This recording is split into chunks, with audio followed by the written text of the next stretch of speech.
እዚ ኤሪ 591 እዩ። ኤሪ 591 ንኤርትራ ከባብን ዓለም ናብ ዘገድሱ ዜናን ካልእ ኣገደስቲ ፍጻሜታትን ከምኡውን ባህላውን ማሕበራውን መደባት ዘቕርብ ዩቱብ ቻነል እዩ። ኤሪ 591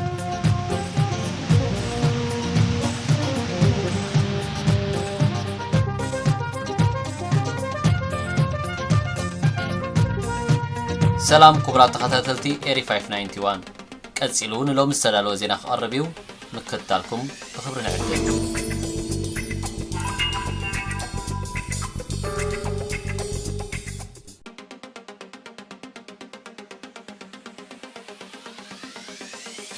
ስነ ስርዓት ቀብሪ ኣባል ቅዱስ ሲኖዶስ ኦርቶዶክስ ተዋህዶ ቤተ ክርስቲያን ኤርትራን ሊቀ ጳጳስ ሃገረ ስብከት ማእከልን ብፁዕ ኣቡነ ጴጥሮስ ግቡእ ስርዓተ ፍትሓትን ፈነወን ድሕሪ ምክያዱ ሰንበት 22 ለካቲት ኣብ ገዳም ቅድስት ድንግል ማርያም ደብረ ሲና ተፈጺሙ። ኣብ መላእ ሃገር ዝርከባ ገዳማትን ኣብያተ ክርስቲያናትን ካብ ፍርቂ ለይቲ ጀሚረን 12 ግዜ ደወል ብምድዋል ጸሎተ ፍትሓት ከብጽሓ ሊቃውንቲ ውሉደ ክህነት ድማ ኣብ ርእሰ ኣድባራት ደብረጽዮን ቅድስት ማርያም ስብሓታት እግዚአብሔርን ጸሎተ ፍትሓትን ከብጽሑ ድሕሪ ምሕዳር ኣስከሬን ብፁዕ ኣቡነ ጴጥሮስ ካብ መንበሪ ገዝኦም ተበጊሱ ብብፁዕ ቅዱስ ፓትርያርክን ብፁዓን ሊቃነ ጳጳሳትን ተዓጂቡ ኣብ ርእሰ ኣድባራት ደብረጽዮን ቅድስት ማርያም ኣስመራ ምስ በጽሐ ግቡእ ስርዓተ ፍትሓት ተኻይዱ። ሓፂር ታሪክ ህይወቶም ምስ ተነበን መግለፂ ሓዘንን ምጽናዕን ኣሓት ኣብያተ ክርስቲያናትን ናይ ወፃኢ ኣህጉረ ስብከታትን ምስ ቀረበን ምስጋናን ቡራኬን ብብፁዕ ቅዱስ ኣቡነ ፓሲሎስ ቀዳማዊ ሻድሻይ ፓትርያርክ ርእሰ ሊቃነ ጳጳሳት ኦርቶዶክስ ተዋህዶ ቤተ ክርስቲያን ኤርትራ በጺሑ። ስርዓተ ፍትሓትን ናይ መወዳእታ ፈነወን ኣብ ርእሰ ኣድባራት ደብረጽዮን ቅድስት ማርያም ምስ ተዛዘመ ድማ ግብኣተ መሬት ኣብ ገዳም ቅድስት ድንግል ማርያም ደብረ ሲና ልክዕ ፍርቂ መዓልቲ ተፈጺሙ። ብፁዕ ኣቡነ ጴጥሮስ ድሕሪ ዕረፍቲ ብፁዕ ቅዱስ ኣቡነ ዲዮስቆሮስ ራብዓይ ፓትርያርክን ብፁዕ ቅዱስ ኣቡነ ቄርሎስ ሓሙሻይ ፓትርያርክን ኤርትራ ንኽልተ እዋን ዓቃብ መንበር ቅዱስ ፓትርያርክ ኦርቶዶክስ ተዋህዶ ቤተ ክርስቲያን ኤርትራ ኮይኖም ከም ዘገልገሉ ይፍለጥ። ኣባል ቅዱስ ሲኖዶስ ኦርቶዶክስ ተዋህዶ ቤተ ክርስቲያን ኤርትራን ሊቀ ጳጳስ ሃገረ ስብከት ማእከልን ብፁዕ ኣቡነ ጴጥሮስ ብ20 ለካቲት እዮም ኣብ መበል 86 ዕድሜኦም ብሕማም ዓሪፎም።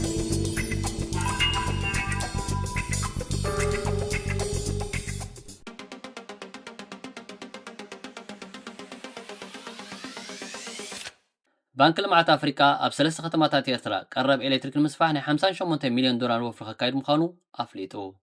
እቲ ብ18 ለካቲት ዝጸደቐ ባጀት ኣብ ጋሽ ባርካ ዝርከባ 3 ከተማታት ማለት ተሰነይ፣ ከርከበትን ባሮንቱን ጽሩይን ዘየቋርጽን ኤሌክትሪክ ንምቕራብ ዝዓለመ ከም ዝኾነ ባንክ ልምዓት ኣፍሪካ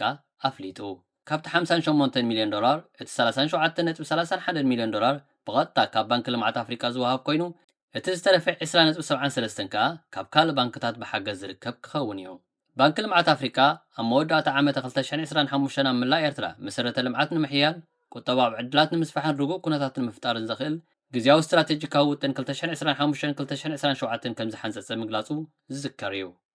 ኣብቲ እዋን ኤርትራ ምስ ብድሆታት ትሑት ኣፍራይነት፣ ክሊማዊ ጸቕጥታት፣ ውሱንነት መሰረተ ልምዓትን ንኡስ ብሕታዊ ጽላትን እናገጠመት ምቕሉል ቁጠባዊ ዕብየት ተመዝግብ ከም ዘላ ዝገለጸ ባንኪ ልምዓት ኣፍሪካ ኣብ 3 ቀንዲ ሜዳታት ማለት ጸዓት፣ ማይን ጽሬትን ከምኡውን ቁጠባውን ፋይናንሳውን ምሕደራን ዝህቦ ሓገዝ ከም ዘስፍሖ ሓቢሩ ነይሩ። ኣብ መዳይ ጸዓት እቲ ባንክ ምስ ኤርትራ ብምትሕባር ዘተኣማምን ብርትዓዋጋን ኣገልግሎት ሓይሊ ኤሌክትሪክ ንምስፋሕ ኣብ ተተካኢ ጸዓት ኣተኲሩ ከም ዝዓዪ ኣብ መርበብ ሓበሬትኡ ዘውፅአ ሓበሬታ የረድእ። በዚ 58 ሚልዮን ዶላር 34 ሜጋዋት ዝዓቐኑ ኤሌክትሪክ ከመንጩ ዝኽእል ንኡስ ርባብ ብምትካል ኣብ ከተማታት ተሰነይ፣ ባሮንቱን ከርከበትን ዝርግሐ ኤሌክትሪክ ኣብ ምስፋሕ ብርትዓዊ ዋጋ ንኣባይትን ትካላትን ኤሌክትሪክ ኣብ ምቕራብን ክስራሕ እዩ።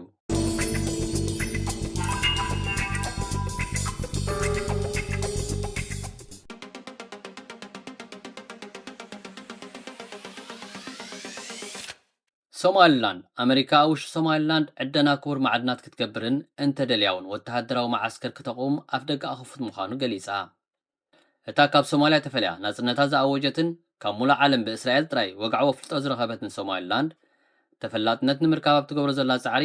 ኩሉ ኣፍ ደገታታ ኸፊታ ሃገራት ድሌተን ክገብራ ፍቓዳ ተርኢ ኣላ። ንኣሜሪካ ንምኽሳብ ድማ ንዒ ማዕድናተይ ውሰድዮ መሬተይ እውን ወተሃደራዊ መሰላዕታ ተጠቐሙሉ ብዘስምዕ ወግዓዊ ጻውዒት ተቕርብ ኣላ። ናይ ሶማሊላንድ ሚኒስተር ዝኾነ ኻዳር ሑሴን ዝተባህለ በዓል ስልጣን ናይ ፈረንሳ ዜና ኤኤፍፒ ኣብ ዝሃቦ ቃል ኣሜሪካ ኣብ መሬትና ዕደና ክትገብር ፍሉይ ፍቓድ ክንህባ ፈቓደኛታት ኢና ድሕሪ ምባል ብተወሳኺ ወተሃደራዊ ማዓስከር ክህልዋ ኣፍ ደገና ክፉት ይኽብል ድሌት ሶማሊላንድ ኣብርሂቡ። እቲ ሚኒስተር ብተወሳኺ እንታይ ምዃኑ ከይሓበረ ምስ ኣሜሪካ ብሓደ ነገራት ኣብ ስምምዕ ክንበጽሕ ኢና ኢልና ተስፋ ንገብር ብምባል ዘለዎ ድሌት ኣነጺሩ እታ መሓዛ እስራኤል ዝኾነት ኣሜሪካ ክሳብ ሕጂ ንእስራኤል ስዒባን ሶማሊላንድ ኣፍልጦ ኣይሃበትን ወላ እኳ ዶናልድ ትራምፕ ኣፍልጦ ንምሃብ ኣይንህወኽን ብምባል ኣብ ሓደ ኣጋጣሚ እንተገለጸ ኣብ መንግስቲ ኣሜሪካ ዘለዎ ኣባላት ምምሕዳር ትራምፕ ግን ሶማሊላንድ ኣፍልጦ ንክወሃባ እናደፋፍኡ ምዃኖም ይንገር ፕሬዚደንት ሶማሊላንድ ዓብዱራሕማን መሐመድ ዓብዱላሂ ኣብ ዝሓለፉ ቀረባ መዓልትታት እስራኤል ኣብ ሃገሩ ዕደና ማዕድናት ክትገብር ድሌቱ ምዃኑ ሓቢሩ ነይሩ እዩ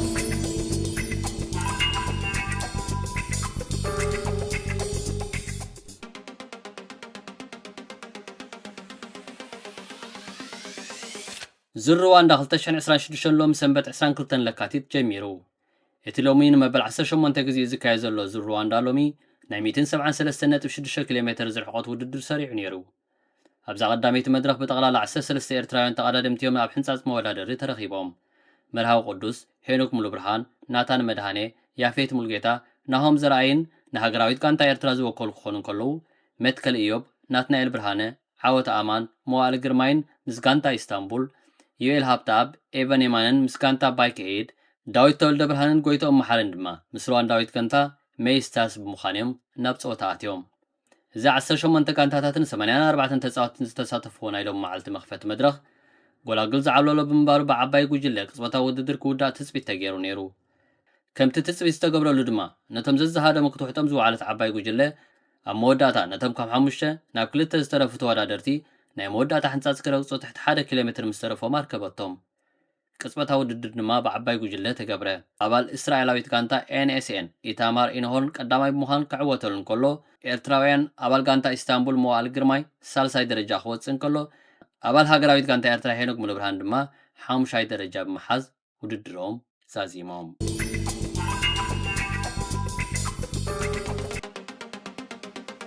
ክቡራት ተዓዘብትና ንሎሚ ዘዳልናዮ መደብ ነዚ መስል ነይሩ ነዚ ቻነል ንምዕባይ ላይክ ሳብስክራይብ ክትገብሩ እናዘኻኽርና ሰሰናዩ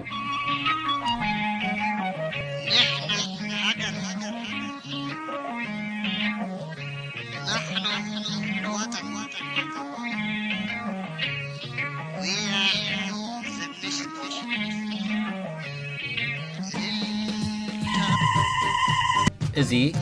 ኤሪ 591 እዩ ኤሪ 591 ንኤርትራ ከባብን ዓለም ናብ ዘገድሱ